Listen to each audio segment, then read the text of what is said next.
যারা গৌর ভজন করে সে নারী হোক আর পুরুষ হোক, নারী হোক আর পুরুষ হোক, সে হলো রমণী।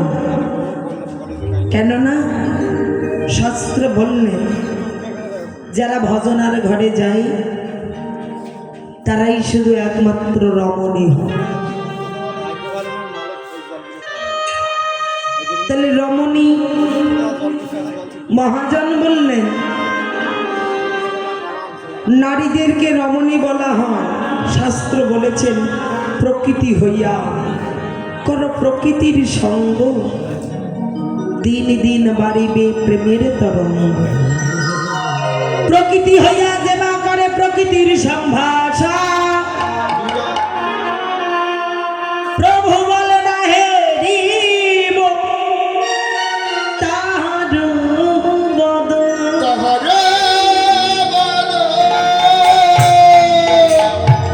প্রকৃতি হইয়া প্রকৃতির সঙ্গ করো। প্রকৃতি কারা? জীব মাত্রই হলো প্রকৃতি। তাহলে পুরুষকে অনাদিরাদি প্রাণ গৌর হলেন তিনি আমার পরম পুরুষ। জগতের বুকে তিনি পুরুষ, আর যারা বাকি আছি এহ জগতের বুকে তারা হলো নামধারী পুরুষ। মানে দেহটা পেয়েছে পুরুষে, তাই তারা পুরুষ। কিন্তু পুরুষ হলেন একমাত্র অনাদিরাদি পরমেশ্বর ভগবান।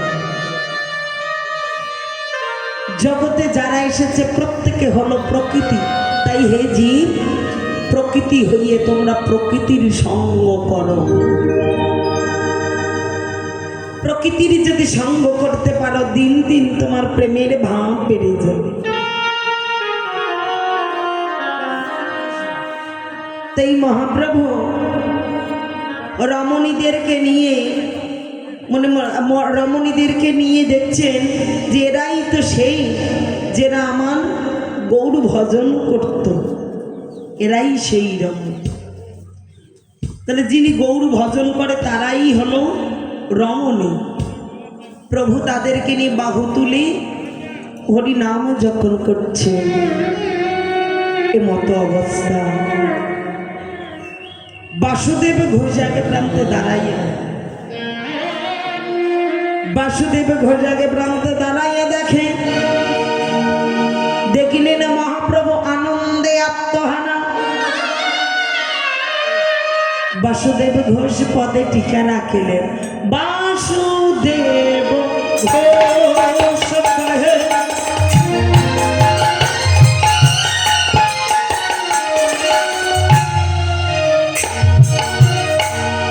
মনের হরি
লীলা গোরাচাঁদ প্রকাশ করিল প্রকাশ করিল করেছিল প্রকাশ করিল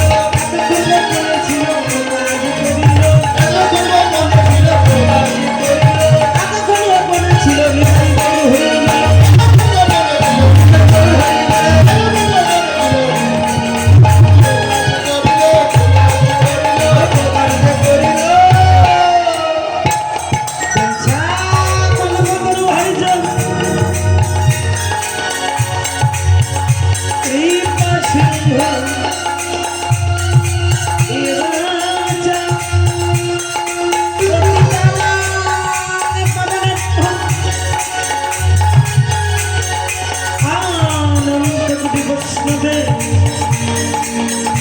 চরণে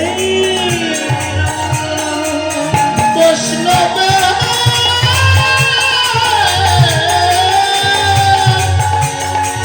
বৈষ্ণবে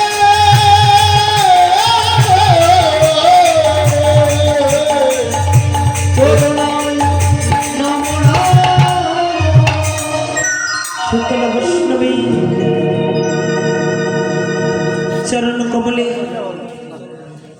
শত সহস্র কোটি প্রণিপাত নিবেদন করে গৌর ভাব বিশ্রাম রেখে বৃন্দাবন লীলা স্মরণ করছি।